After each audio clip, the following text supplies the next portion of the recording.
In 1999, Woodstock became infamous for being one of the worst music festivals of all time. It was not remembered for peace, love, freedom, and music, but more assaults, chaos, corporate greed, and the day music died. Trigger warning for SA and mature themes. To understand Woodstock 99, you have to understand the original Woodstock 69. At the time, Woodstock 69 was the epitome of anti-Vietnam War counterculture, where they originally sold 186,000 tickets but ended up making the concert free after 500,000 people showed up in the fields of Bethel, New York.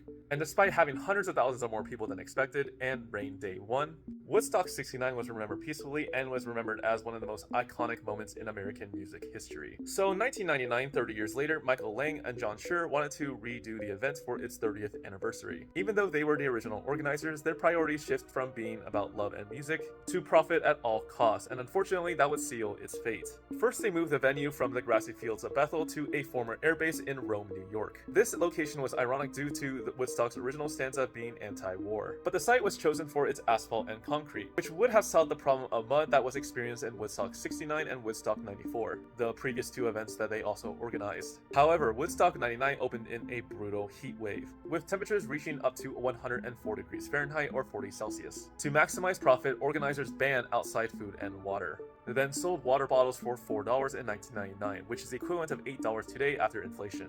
And prices only increased as the weekend went on. By Sunday, water bottles were up to $12 or $23 in today's money. In order to increase further profits, they cut corners everywhere.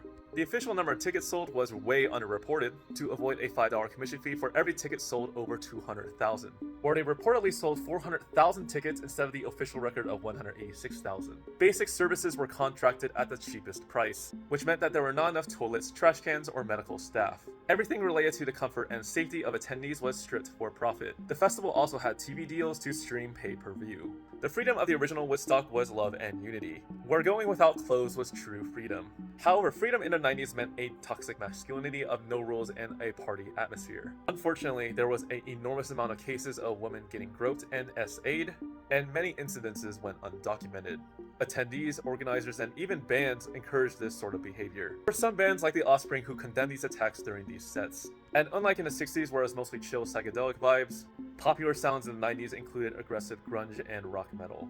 During Limp Bizkit's performance, the crowd's energies exploded into vandalism, tearing down fences and destroying equipment. Frontman Fred Durst can be compared to Travis Scott in Astroworld, who was later condemned for adding fuel to the fire, encouraging mosh pits so violent that stage technicians had to evacuate their post. Not to mention women crowd surfing, getting groped, and mosh pits where women were surrounded by men to be raped in the crowd. I have to end it right here. Part 2 is next. Stay tuned for the next video.